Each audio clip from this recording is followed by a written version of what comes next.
Hello everyone, Minute Plus Meditation here, Tuesday, October the 31st.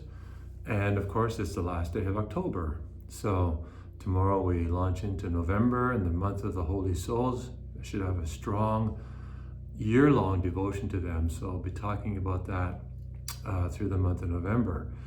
But today we finish the month of October. And remember, tonight is All Hallows Eve. We really have to try and I know we can't completely perhaps do away with or just deny or reject so-called Halloween. But remember, as Catholics, it's not Halloween as people tend to think about it in our society, but it's All Hallows Eve, preparing for tomorrow's solemnity of All Saints. And so this is there's a real beautiful history to this, and unfortunately it's just been kind of commercialized by our modern society, by our modern generation. We need to recapture the real beauty of All Hallows Eve. Okay, from the readings of the day, Romans chapter 8. For creation awaits with eager longing for the revealing of the children of God. For the creation was subjected to futility, not of its own accord, not of its own will, but by the will of the one who subjected it, in hope that the creation itself will be set free from its bondage to decay and will obtain the freedom of the glory of the children of God. We know that the whole creation has been groaning in labor pains until now, and not only the creation, but we ourselves, who have the first fruits of the Spirit, groan inwardly while we await for adoption, the redemption of our bodies. So St. Paul here is this again. It's so beautiful about our being children of God, our divine filiation. So the creation waits with eager longing for the revealing of the children of God. That's you and me. For the creation was subjected to futility because of original sin. Things were not allowed to develop as God originally intended them to be. So this is why, not of its own will, but by the will of the one who subjected it. So as a result of original sin, we know we are in some way under the power of Satan. And the only one who can free us from this, and has freed us from this, is Jesus Christ, the Son of God, who's, yes, we've been captured, but we've been also rescued, according to, as the Kerygma states. Created, we were captured, but now we have been rescued, and what is our response?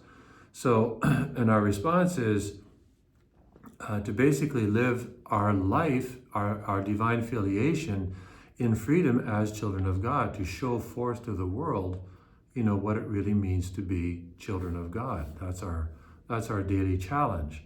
And it's what we should be praying for each and every day. Okay, over to the gospel, Luke chapter 13. Jesus said, "What is the kingdom of God like? And to what should I compare it? It is like a mustard seed that someone took and sowed in the garden. It grew and became a tree, and the birds of the air made nests in its branches."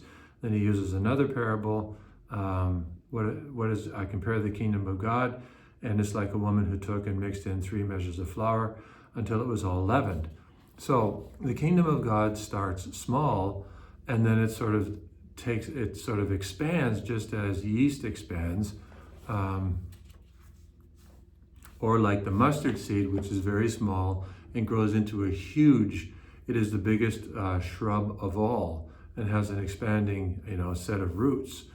So it starts small. Think about it in some ways like this, because there are many, many applications to this, but think of the God of the universe, as I said in the previous, yesterday, the God of the universe, which is 46 billion light years across, and there's I believe 100 billion galaxies and 100 billion stars, and it's still expanding. And it could go on and on about statistics or facts which are mind blowing.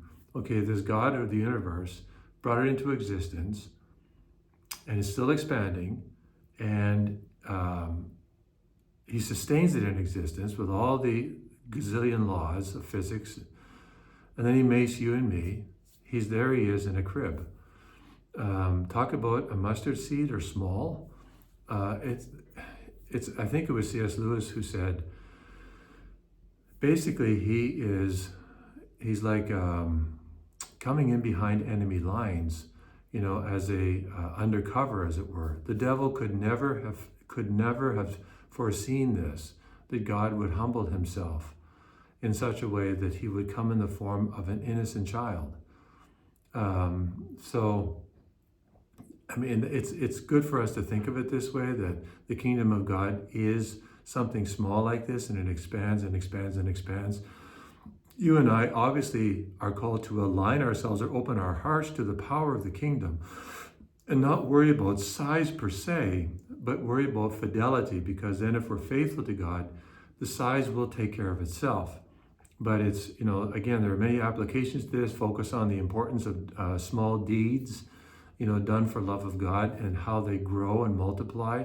It's truly amazing. But think of Bethlehem and how something so small, created everything. God bless you.